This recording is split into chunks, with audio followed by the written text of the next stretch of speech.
안녕하세요. 저는 결혼 2년 차에 신혼생활을 하고 있는 남성입니다.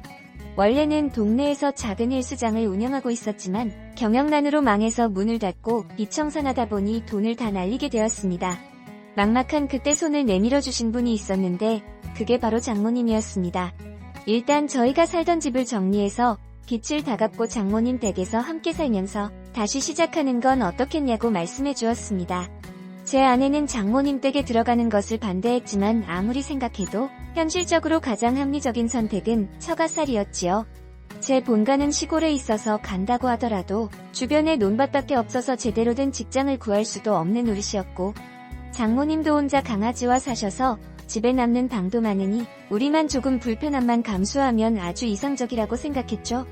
그래서 저는 며칠 동안 끈질기게 아내를 설득해서 우리는 결국 장모님 댁으로 들어가게 됐습니다. 다들 처가에 간다고 하면 아내들이 좋아할 거라고 생각하지만 별로 안 친하기 때문이에요. 왜냐하면 장모님은 아내의 새엄마였기 때문이에요. 장인어른이 살아있을 때는 가족처럼 지내기 위해 노력했다고 하는데 장인어른이 돌아가시고 아내도 취직을 하면서 집에서 나가서 지내게 되니 함께 지낼 시간이 많이 부족하기도 하고, 그래서 아내와 장모님은 여전히 많이 서먹서먹합니다. 그렇다고 서로 싫어하는 건 아니에요. 그냥 말 그대로 안 친한 사이입니다. 마음이 조금 불편하긴 했지만 그렇게 장모님 댁에 들어가서 살게 되었고 어느덧 한 달이라는 시간이 지났습니다. 저는 헬스 트레이너라 주말에 출근하기 때문에 주중에 하루 쉬는 날이 있습니다.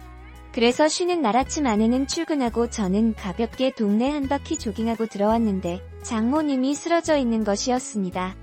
저는 너무 놀라서 장모님께 달려갔었죠. 다행히 큰일은 아니었고 전등을 가려고 의자 위에 올라가셨다가 의자가 넘어지는 바람에 바닥에 떨어지신 모양이었어요.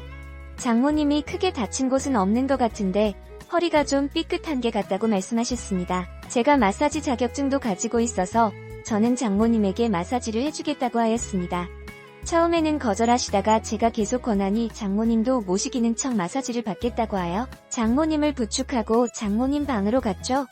한 달간 이 집에 살았지만 장모님 방은 처음 가보는 것이었는데 매우 좋은 향기가 방을 가득 채우고 있었습니다. 그리고 순간 깨달았죠. 장모님이 그리 늙은 사람이 아니라는 것을요. 장모님은 이제 40대 중반이었고 저와의 나이 차이도 다른 장모님과 사위처럼 많이 나는 것도 아니었어요.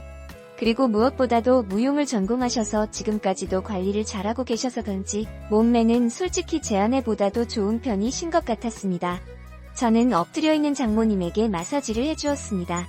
장모님은 마시지 받으니 꽤 좋은지 저에게 여기저기 아픈 곳을 알려주었고 저는 허리뿐만이 아니라 평소에 불편한 곳을 구석구석 마사지해드렸습니다.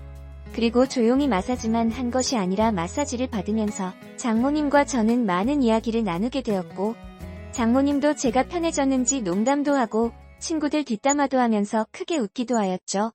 저도 오랜만에 즐겁게 수다를 떨다 보니 시간 가는 줄도 모르고 계속 마사지를 해주었죠. 그날 이후 아내가 출근하고 제가 출근 이전까지 남은 시간에 장모님에게 마사지를 해주었습니다. 마사지를 해주면서 장모님의 탄력 있는 몸매에 정말 놀랐습니다. 20대라고 해도 믿을 정도로 라인이 예술이었는데 하루는 마사지를 받다가 장모님의 윗도리가 살짝 올라가서 허리 라인이 노출이 되었는데 잘록하게 들어간 라인이 섹시했습니다. 그렇게 장모님께 마사지를 해주면서 장모님과 저는 급속도로 친하게 되었죠. 친해지니 장모님은 평소와는 다른 모습들을 보여주었습니다. 평소 장모님은 말도 없고 조용하신 분인 줄 알았는데 장난기도 많고 농담도 많이 하시고 흥도 있는 발랄한 성격이었던 것이었죠. 장모님은 어떤 남자가 자기에게 작업을 걸었는데 자기가 거절했다는 이야기부터 많은 이야기를 하다가 어느 날은 저에 대해서 말하는 것이었습니다. 처음 제 아내가 저를 데리고 장모님께 인사를 드리러 왔을 때 다른 건 몰라도 제 몸을 보고 아주 마음에 들었다고 말하며 제가 너무 듬직해 보였고 몸 좋은 사람들이 자기 관리를 잘하는 사람이라고 생각한다고 말하다가 저에게 농담을 던졌죠. 그런데 내 경험상 이렇게 몸 좋은 사람들 중에 밤에는 힘을 못 쓰는 사람이 허다해서 걱정이었는데 3일 전인가 그때 걱정을 덜게 됐어. 저는 깜짝 놀랐습니다. 3일 전에 저는 간만에 아내와 데이트를 하고 돌아와 방에서 뜨거운 밤을 보냈거든요. 그렇다면 저와 아내가 사랑을 나누는 소리를 장모님이 다 들으셨다는 것인데 저는 민망하기도 하고 부끄럽기도 해서 아무 말도 못하고 있었습니다. 그러자 장모님은 깔깔 웃으면서 부부 사이에 당연한 일을 한 건데 그렇게 부끄러워하지 않아도 된다고 제 아내가 부럽다고 하셨습니다. 자기는 혼자 지낸 지 5년도 넘었다고 그러다가 장모님이 저의 허벅지를 만지며 이런 튼실한 허벅지를 가진 남편이 있는 건 부러운 일이라고 말하는 것이 아니겠습니까?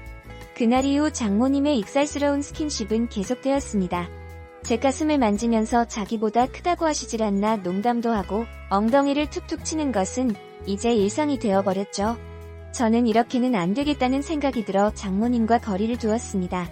장모님도 제가 아내와 함께 있으니 함부로 장난을 치지 못하고 그렇게 별일 없이 며칠이 흘러갔죠. 저는 아침에 아내와 함께 나와서 갈 곳이 없어서 근처 커피숍에서 핸드폰을 하면서 시간을 보내고 있었는데 장모님에게 문자가 왔습니다. 사위 어디야? 저 지금 헬스장인데 무슨 일 있으세요? 아니 요새 헬스장에서는 커피도 주는가? 저는 너무 놀라서 고개를 들었고 제 맞은편 테이블에 저를 노려보고 있는 장모님을 발견하였죠. 그리고 장모님은 아무 말도 안 하시고 밖으로 나가버렸습니다. 그때부터 집안 분위기는 엉망이 되었고 저는 하루하루가 바늘방석에 앉아서 생활하는 것처럼 불편했어요. 그렇게 불편한 나날을 보내다가 아내가 지방으로 출장을 가 밤샘 작업 후 다음 날 아침에나 온다는 겁니다. 오마이갓, 하룻밤이면 되는데 친구들이라도 만나러 가서 밤새 술이나 먹고 들어올까? 아니면 아내 출장지에 여행이랍시고 따라갈까 싶다가도 설치 작업하느랴 밤샘 작업하는 사람에게 그것도 할 짓이 아닌 것 같고 여러 가지 생각을 했지만 딱히 해결책이 따로 정해지지가 않았습니다. 하지만 장모님과 이런 불편한 관계로 평생을 지낼 수는 없는 노릇 아닙니까? 그래서 저는 결국 정면 돌파를 선택하게 되었죠. 저는 아내가 출장 간 날 삼겹살과 소주를 잔뜩 사들고 와서 장모님에게 함께 먹자고 하였습니다. 처음에는 장모님이 싫으신지 대꾸도 안 하시다가 제가 간곡히 부탁하자 식탁에 앉았습니다. 저는 열심히 고기를 구워 쌈도 싸드리고 장모님 잔이 비지 않도록 소주도 빠릿빠릿하게 채우면서 허심탄회하게 이야기를 하게 되었어요. 장모님 솔직히 장모님이 장난이라고 제 몸을 계속 만지시는 게 저한테는 정말 부담스러운 일이었어요. 그게 그렇게 싫었는가? 그래서 그렇게 거짓말까지 하면서 그랬던 거야? 아니 그게 싫은 건 아니라서. 헉, 맙소사 술김에 이상한 말이 나와버렸는데 이미 뱉어버린 말이라 수습할 수도 없는 노릇이었죠. 안 싫으면 뭔데? 그게 사실 장모님이 그렇게 만지실 때마다 좀 느낌이 이상해서요. 무슨 느낌이 이상한데? 그게 장모님 같은 사람이 저만 만지고 그러시면 당연히 이상한 생각이 나니까 그러죠. 저는 술김에 그리고 홧김에 숨겨둔 진심을 말하고 말았습니다. 분위기는 순식간에 얼어버렸고 장모님과 저는 그냥 연신 술만 마시기 시작했습니다. 저는 분위기를 만회하고자 장모님에게 시덥지 않은 농담을 던지기 시작했지만 분위기는 쉽사리 나아지지 않았죠. 술만 연신들이 부어서 그런지 취기가 올라오기 시작했습니다. 그런던 중 흐릿해지는 눈가의 앞에 장모님이 콜라를 옷에다가 쏟아서 옷을 갈아입고 오겠다고 하고 방으로 들어갔습니다. 저는 혼자서 술을 계속 먹다가 문이 열리는 소리가 나서 고개를 들었는데 저는 들고 있던 술잔을 놓치고 말았습니다. 장모님이 실크로 된 잠옷을 입고 나왔는데 그 안에 장모님의 몸매 라인이 확연하게 드러나는 것이었습니다. 장모님은 저에게 다가와서 조용히 말하는 것 같았습니다. 나 지금 많이 취해서 기억 하나도 안 날 것 같아. 너도 그렇지? 네, 저도 많이 취했어요. 그럼 우리 오늘은 기억에서 지우자. 그렇게 말하면서 저를 바라보며 제 무릎 위에 앉는 것이었습니다. 장모님과 저는 무언가에 홀린 듯이 그리고 술에 취한 듯이 입을 맞추었습니다.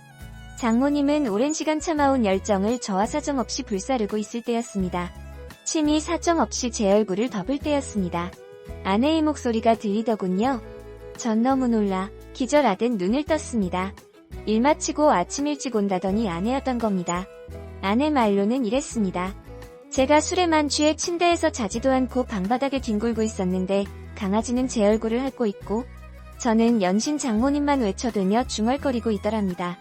장모님은 방에서 주무시고 계셨고 저는 꿈속에서 장모님을 만나 사랑을 한 미친놈이 돼 있었습니다. 일어나신 장모님 알 무슨 술을 그리 많이 먹는가 하시고 술을 어찌나 많이 먹던지 눈이 풀려 뭐라고 중얼중얼거리기에 듣다 지쳐서 그냥 방에 들어가 주무셨다더군요. 잘 보이려 노력한 결과는 비참하다 못해 처참했습니다. 저도 남자지만 저의 은큼한 바닥을 들킨 느낌이랄까요? 아내는 아침으로 북어국을 끓여주었고 장모님과 셋이서 아침을 먹었습니다. 식사 자리에서 장모님께서 무언가를 꺼내시더군요.